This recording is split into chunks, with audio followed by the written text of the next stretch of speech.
Let me show you something. I'm going to type a word into Claude Code here and deploy a complete Azure Landing Zone with virtual machine that I can SSH into by answering 7 questions.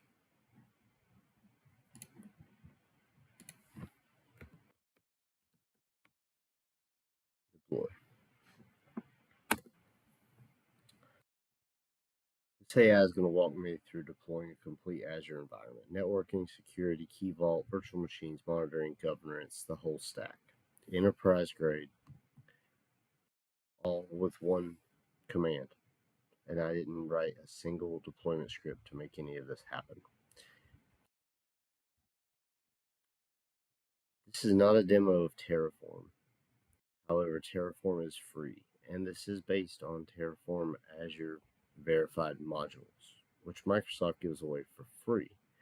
The interesting part is what happens when you give AI enough context to actually be useful and make sense out of these files, because out of the GitHub, there's still things that need to be configured before a complete working environment is available.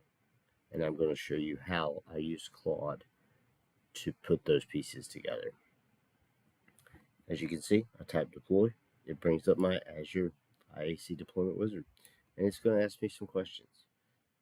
New environment. We're going to deploy it into this resource group. I happen to have this resource group already created. However, this wizard will do that for you. But for the sake of simplicity and time, I'm going to use the one that's already existed because I have a service principal already set up on the back end. We can go into that more later. Meanwhile, as you can see, there are no resources in this resource group. So let's see what Claude can do.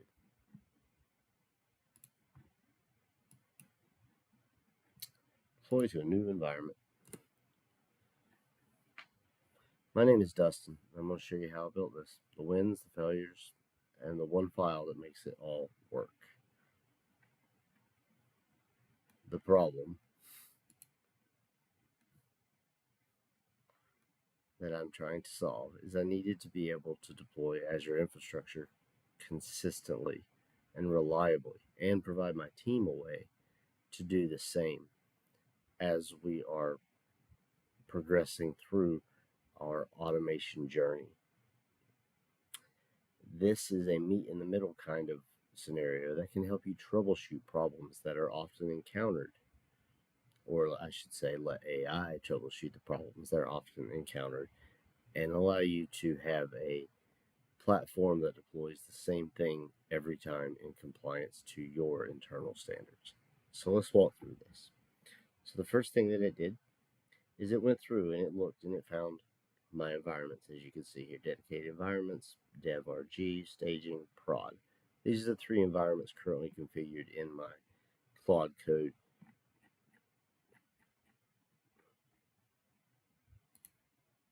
Let's try that. There we go. These are the 3 options that are configured inside. We're going to do development today. The primary differentiator between the 3 right now is the VMs that it will allow you to deploy in it. All of this is customizable, but we're just going to step through with some defaults so you can get an idea of what this platform will actually do. So we are going to continue with a pre-existing Azure subscription. You can see here are all the steps of what I'm supposed to talk through on this video. I will not be going through all of these in depth, but we're going to touch on the high level things. So let's get through the wizard and then I'll talk while it's deploying. So we found it, so we're going to say yes, continue. All right, which environment are you deploying into? We're going to do dev. You can see here that it tells you roughly costs per based on the different types of VMs that we have and the IP space, etc. All this is configurable, and I'll show you some of the secrets behind that in a little bit. Dev is currently doing its thing.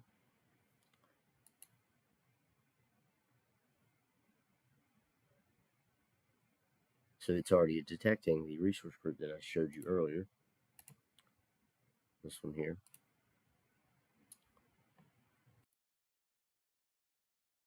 It's just asking if that's the one that I want to use, and it is.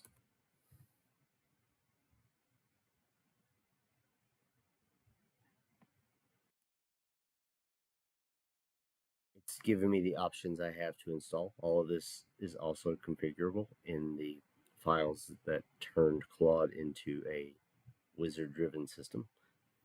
So we're going to go with the Ubuntu 22.04 LTS. As you can see here, it gives me an option to choose my VM size. In this particular case, the standard V2 is what is selected for dev because it has lower CPU cores, lower RAM, and is perfect for your development. I just need a server, need to test something type of scenarios. So we're going to go with that for now, but as you can see, there are other options here for you to modify.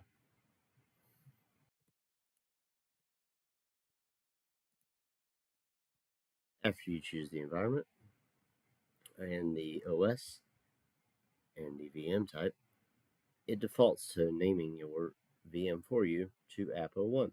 You can also enter a custom name, which I think is what we're going to do today. We're going to call this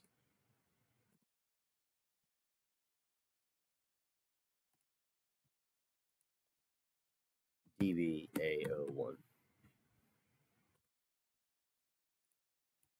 The next step of the process, step 5, is authentication. How are we going to authenticate with it?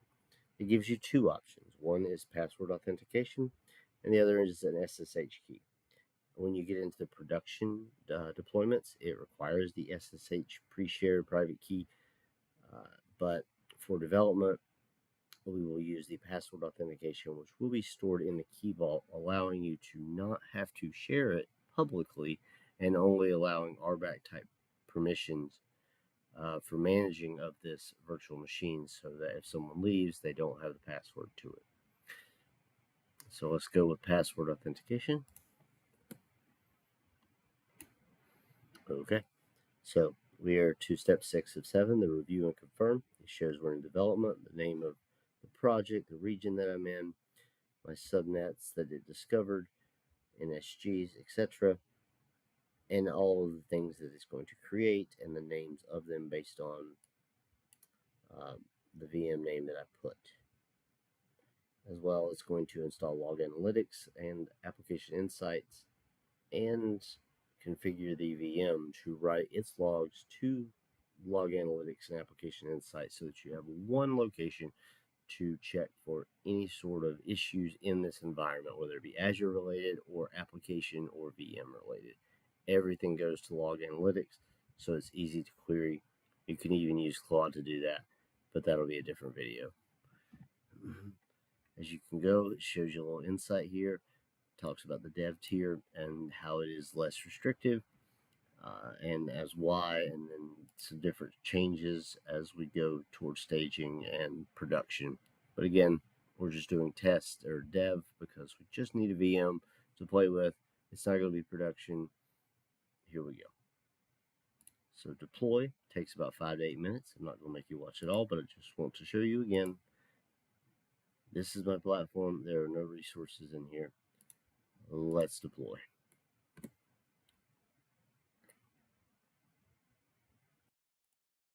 you can see, step 7 of 7 is deploy.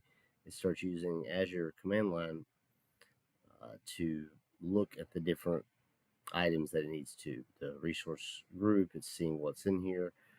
It's found it, and then it's going through these things, through the additional steps required for it to be deployed. Nothing in here yet. Let's give it another minute. But if you look at activity log,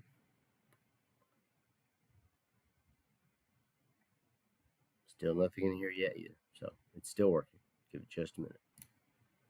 So I flip back to VS Code here, and you can see that it is pulling from the variable file, which is what got created through our wizard, and it's plugging it into the Terraform files that are in the project that it will use to deploy.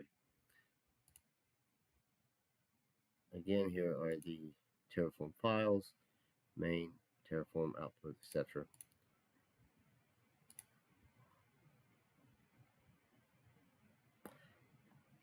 So as you can see, it is working. While it is working, I'd like to show you some of the magic behind this. The real magic here, the brain, is the Claude.md file, which is this guy. I'm actually going to drag it in from another screen so it's easier for you to read. Let's do it this way. All right, Claude.md. So it will tell you what it is. Again, a lot of what I said is AI-driven infrastructure as code platform. The composition is its 6 Azure verified modules that have been wrapped to be used by Claude here. The different modules catalogs that I have are this, and it tells what each one of them does. The environmental, the tiers, here's my dev, stage prod, different authentication, etc. But all of this is defined in Claude.md so that it is predictable and will create the same setup every time that you run it, effectively taking the deterministic aspect of LLMs out of the equation for this particular request. As you can see, there's a non-negotiable design decisions here. RBAC, AVM first, naming conventions, any required tagging that may be had, but all in here, all these guidelines, so that whenever it's going through the deployment, it will do what it is that we're expecting it to do. Other skills, this Infra validator is something that I used when I was building this to make sure that it would actually be able to deploy this on its own autonomously without me having to continually watch it. So it created a series of 48 tests and tested every module as it went through, and then destroyed them all and then rebuilt them, which allowed me to get to the point where I can just say /deploy, answer 6 questions, and just wait and have an environment. The expert maker was something that I used to help me get past some of the issues that I ran into related to permissions, RBAC, managed identity, getting the key vault updated correctly, getting the firewall rules that I needed to SSH in into the NSG. All of that's been automated, but I used a special agent to help me figure out how to do that when I came to that step in the process. But now that's been automated in, and these are not needed for basic deployments. And as we go back through here, you can see the different tests. OPA policy checks is related to whether or not it's proper formatting, prevents any issues with GitHub deployments, with GitHub actions erroring out and things like that. It's a shift left type of verification to make sure that it's fixed before we try to push it is correct.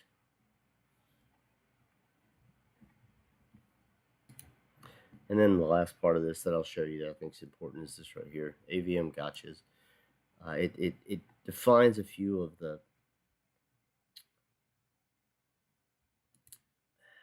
pieces that you really need to know and understand that will cause you to be confused as to why it's not working, and validates that these are in place before it releases the environment back to you, telling you that it's done.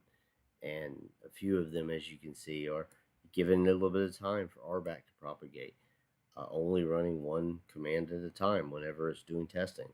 The key vaults, they have soft delete protection on Azure by default, so I have to work around that if I purge them when I was deleting them and running tests. So these are all the things that needed to be established for it to ensure that it's deployed successfully, so that it's accurate when it tells you that the environment is ready. Let's take a look and see how we're doing.